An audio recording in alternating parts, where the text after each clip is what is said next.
ओम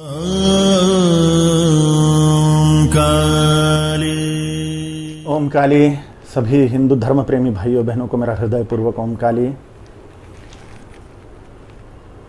साईं बाबा के मामले में बोलने वाला हूं, पूज्य साईं बाबा शिरडी के। बहुत सारे लोग साईं बाबा को मुसलमान समझते हैं, लेकिन ऐसा नहीं है। साईं बाबा हिंदुओं में ही ब्राह्मण कुल में उत्पन्न हुए थे और जन्म से और कर्म से भी साईं बाबा ब्राह्मण ही थे, क्योंकि सारे वर्ण ब्राह्मण क्षत्रिय वैश्य शूद्र ये कर्म से ही होते हैं, मात्र जन्म से नहीं होते। इसलिए साईं बाबा जन्म से और कर्म से ब्राह्मण ही थे। इसके मेरे पास में ठोस प्रमाण है, मैं दे रहा हूं। मेरे गुरुदेव महामुनि अगस्त्य जी ने 5000 साल पहले ताड़ के पत्तों पे सारी दुनिया की भविष्यवाणियां लिख के रखी है। मेरे सदगुरु भगवान महामुनि अगस्त्य जी की उम्र आयु अभी 27 लाख साल है और वो दिखते 24 साल के युवक ही है। पुदिगई मलई तमिलनाडु में उनका निवास है। 48 दिन तपस्या करने पर वो प्रकट होते हैं। उन्होंने जगत के कल्याण के लिए 5000 साल पहले, 5000 से 7500 साल पहले सारी दुनिया के लोगों की भविष्यवाणियां ताड़ के पत्तों पर लिख के रखी है जगत के कल्याण के लिए। और उनके जैसे अनेक महर्षियों ने लिख के रखी हैं सारे जगत के कल्याण के लिए ताड़ पत्तों पर भविष्यवाणियां, जिससे जगत का कल्याण होता रहे। मेरे लिए वह ताड़ के पत्ते जिन्हें नाड़ी ग्रंथ कहा जाता है, वह सबसे बड़ा मार्गदर्शन है।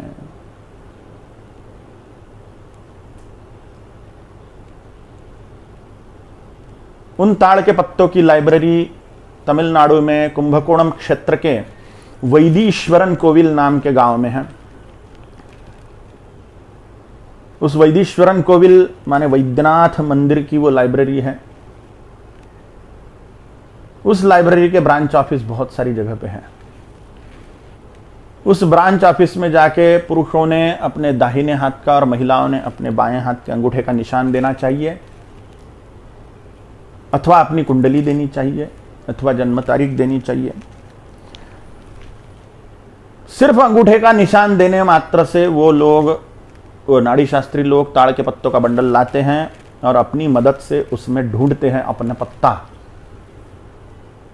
हमें मदद क्या करनी है? हाँ नहीं, हाँ नहीं, हाँ नहीं, इतना ही बोलना है। एक पत्ता ऐसा आता है कि जिसमें हमारा 100% वर्णन आता है, 100% वर्णन आता है। अपना नाम, अपनी माताजी का नाम, अपने पिताजी का नाम, राशि, नक्षत्र, जन्म तारीख, शादी हुई है तो पति का नाम, पत्नी का नाम, और गुरु के प्रति बहुत प्रेम है तो गुरु का नाम भी आ जाता है।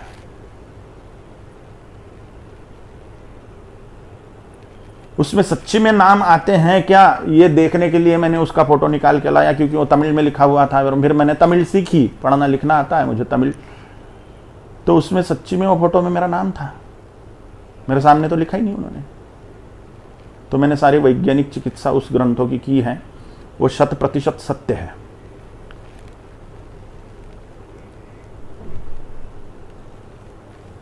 उस पर एक रिसर्च ग्रंथ लिखा गया है। उस रिसर्च ग्रंथ का नाम नाड़ी ग्रंथ भविष्य है।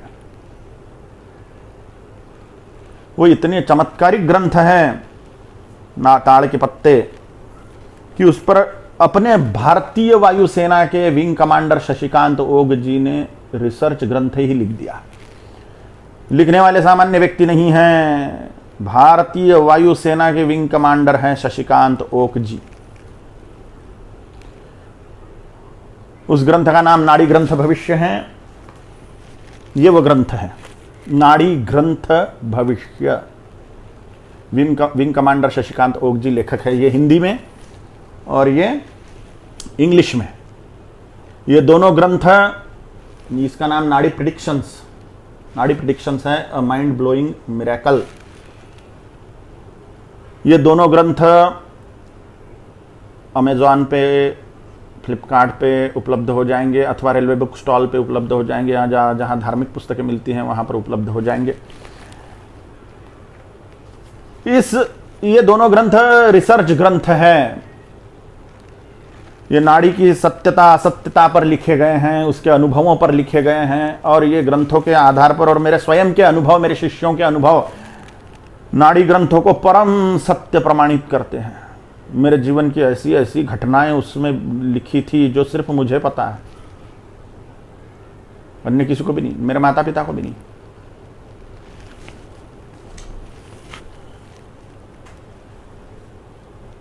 तो ये जादुई ग्रंथ है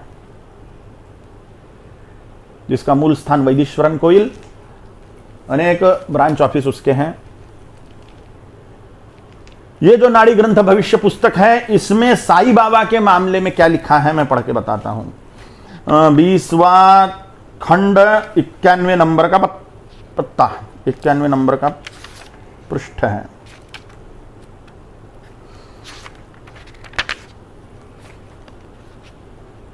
प्रकरण का नाम है शिरडी के साईं बाबा का नाड़ी भविष्य। एक्चुअली साईं बाबा के शिरडी वाला अवतार समाप्त होने के बाद में ये पत्ता मिला है, इसलिए इसको भविष्य नहीं बोला जाएगा, इसको बोला जाएगा साईं बाबा क्या रहस्य। महाराष्ट्र में स्थित शिरडी साईं बाबा की पावन भूमि के रूप में, महाराष्ट्र में स्थित शिरडी साईं बाबा की पावन भूमि के रूप में भारत के महत्वपूर्ण तीर्थ स्थानों में से एक मानी जाती है।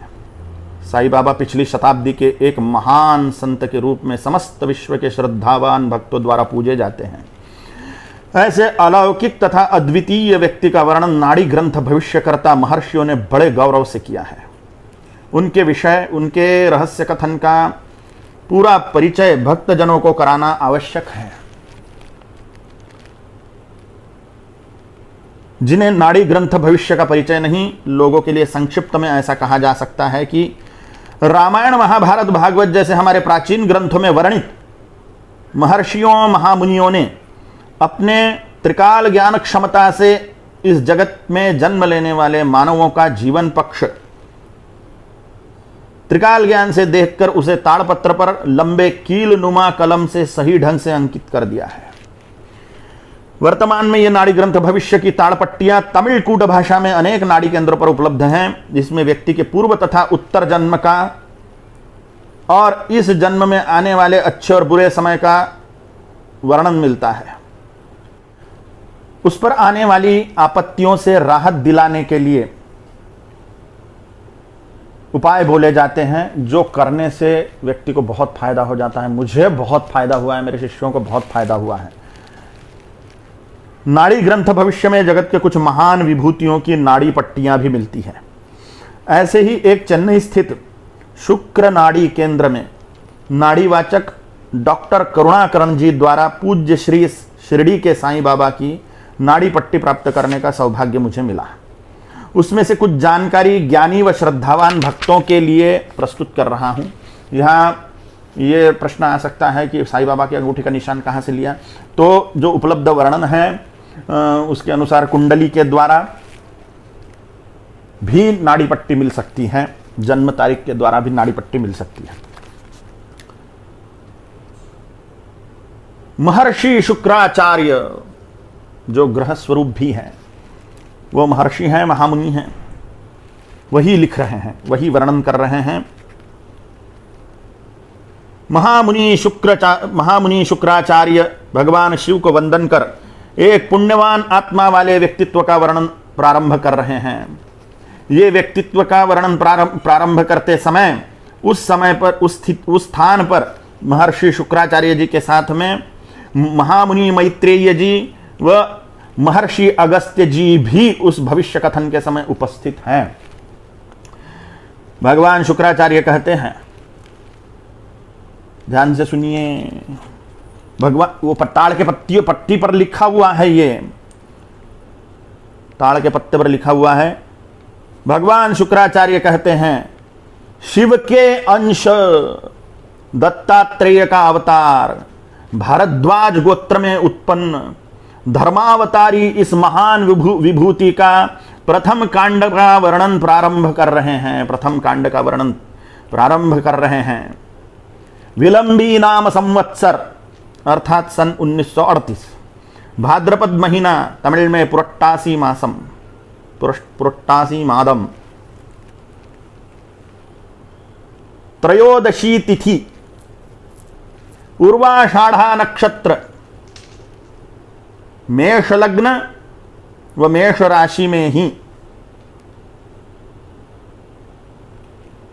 गुरुवार के दिन अर्थात ईस्वी सन 1838 दिनांक 27 सितंबर, जन्म काल दोपहर 12:05 व 25 इस समय पर साईं बाबा का जन्म पाथरी ग्राम में ब्राह्मण कुल में हुआ था। सुनिश्चित टाइम का वर्णन है उसमें, उन पत्तों में, साईं बाबा के मामले में। उनकी माता का नाम देवगिरी तथा पिता का नाम गंगा भवदीय भुसारी था। उनके 2 बड़े भाई बहन थे। बड़े भाई का नाम अंबादास व बड़ी बहन का नाम बलवंत बाई था। बलवंत बाई अथवा बलवंती बाई था। साईं बाबा सबसे छोटे व अंतिम पुत्र थे। अब तक प्रकाशित शिरडी के साईं बाबा के चरित्र में उनके माता पिता और वह किस धर्म में जन्मे थे इसका उल्लेख नहीं है, लेकिन ताड़ के पत्तों पे है। महान विभूतियों का सारा जीवन चरित्र एक किसी ग्रंथ में सिमट जाना असंभव ही है। वो फिर रमण महर्षि जी हो, रामकृष्ण परमहंस जी हो, स्वामी समर्थ जी हो, शेगांव के श्री गजानन महाराज हो, या अन्य कोई भी महान तपस्वी हो, सिद्ध पुरुष हो, धोनी वाले दादाजी हो, या अन्य कोई भी महान पुरुष हो, एक ग्रंथ में उनका सारा जीवन चरित्र सिमट पाना असंभवनीय है। इसलिए अब तक प्रकाशित शिरडी के साईं बाबा के चरित्र में उनके माता पिता, धर्म वगैरह का उल्लेख नहीं है। पूज्य साईं बाबा का जीवन पीड़ित तथा गरीब जनता के दुख निवारण करने तथा उन्हें अधर्म से अलग करने में गया। धर्मों के बीच बढ़ती दुष्टता को दूर करने का काम उनके हाथों हुआ। धर्म के बीच बढ़ती दुष्टता को दूर करने का काम उनके हाथों हुआ, जिसकी वजह से साईं बाबा सब लोगों के लिए महान सिद्ध हुए। साईं जी द्वारा धुनी का महत्व बढ़ाया गया, माने यज्ञ का महत्व बढ़ाया गया। उनके द्वारा किए गए चमत्कारों व अलौकिक जीवन के कारण हम महर्षि उन्हें प्रणाम करते हैं, ऐसा उस ताड़ के पत्ते में लिखा हुआ है। जो अत्यंत भाविक निष्ठा व श्रद्धा से उनके दर्शन करता है, उन्हें वे आज भी उनके दिव्य स्वरूप में दर्शन कराते हैं।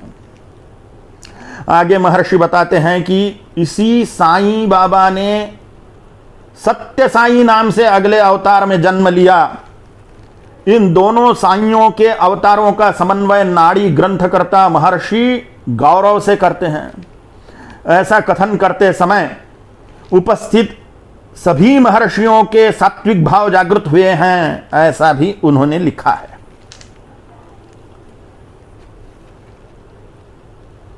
उसके आगे का पत्ता 110 पे मैं पढ़ता हूं, बीच में बहुत सारा है, लेकिन महत्वपूर्ण विषय पढ़ रहा हूं अभी के लिए। शुक्र महर्षि कहते हैं, साईं बाबा के ईश्वर के अवतार के रूप में अवतरित होना उनके लिए नई बात नहीं है। अब तक उनके 101 अवतार हो चुके हैं। अभी के अवतार के पूर्व में, ये सत्य साईं बाबा के मामले में बोल रहे हैं, अभी का अवतार सत्य साईं बाबा, अभी के अवतार के पूर्व में वे शिरडी के साईं बाबा के नाम से लोकमान्य हुए थे। बहुत लोग उन पर जाने अनजाने में टीका टिप्पणी करते रहेंगे, परंतु धीरे धीरे उनमें परिवर्तन होकर उनका भक्त परिवार बढ़ता ही जाएगा।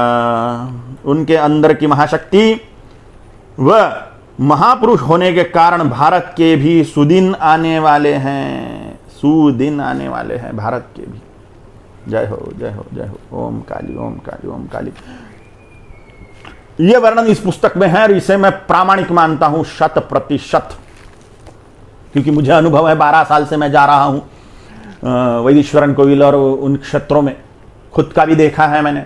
उसके लिए तमिल सीखा मैंने, वो कितना सत्य है ये देखने के लिए। मेरे शिष्यों का भी करके आया हूं, तो मेरे लिए वो परम सत्य है। अब लॉजिकली बातें, किसी भी मौलाना ने कोई मंदिर का रूपांतरण मस्जिद में किया है क्या? किसी मुसलमान ने मस्जिद का रूपांतरण मंदिर में किया है क्या? कोई मुसलमान होम हवन करता है क्या? कोई मुसलमान धुनी रमाता है क्या? कोई मुसलमान रामनवमी कृष्ण जन्माष्टमी मनाता है क्या? नहीं करता। लेकिन साईं बाबा ने मस्जिद का रूपांतरण मंदिर में कर दिया, क्योंकि उनको मालूम था जितनी भी पुरानी मस्जिदें हैं वो मंदिर तोड़ के ही बनाई हुई हैं। 5 लाख मंदिर तोड़ के मस्जिदें बनाई हुई हैं भारत में, आक्रांताओं ने, लुटेरों ने, बलात्कारियों ने। साईं बाबा ने देखा कि यहां मंदिर था, मस्जिद बना दी गई है, उसका भी खंडहर हो गया, तो वो खंडहर में भी वो रहने लग गए और वो मस्जिद का रूपांतरण द्वारका माई नाम के मंदिर में कर दिया। मस्जिद का रूपांतरण, वहां पे अखंड यज्ञ चालू कर दिया, धुनी रमा दी, वहां पर कृष्ण जन्माष्टमी रामनवमी मनाना शुरू कर दिया।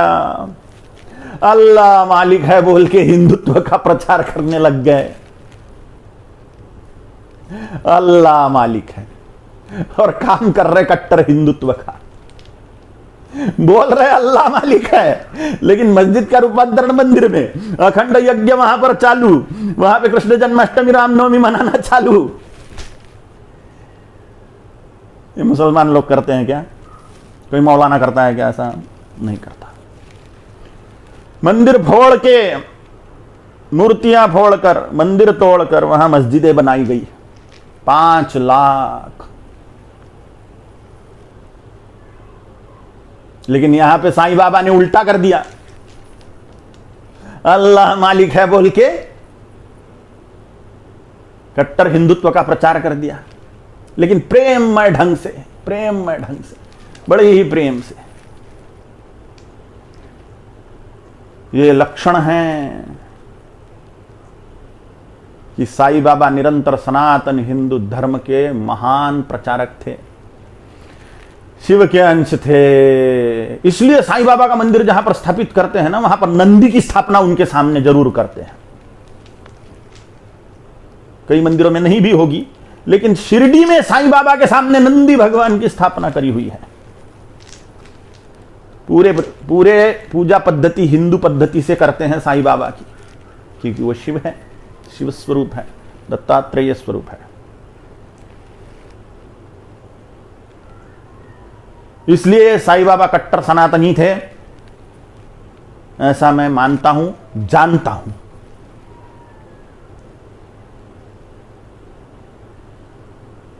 मुझे लगता है जो लोग साईं बाबा को अपशब्द बोलते हैं, मुसलमान बोलते हैं, उन्होंने इन बातों पर विचार करना चाहिए और उनके महान हिंदूवादी कार्यों के तरफ भी देखना चाहिए।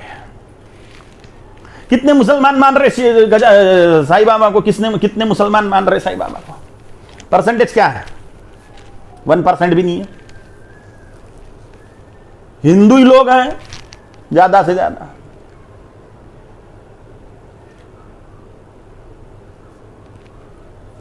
अब जो कोई लोगों को तकलीफ होती है साईं बाबा की प्रसिद्धि से, साईं बाबा के ऐश्वर्य को देखकर, वो कुछ लोग उनसे जलते भी हैं कि हिंदू लोग हम बाबा टाबाओं को नहीं मानते और साईं बाबा को मान रहे हैं।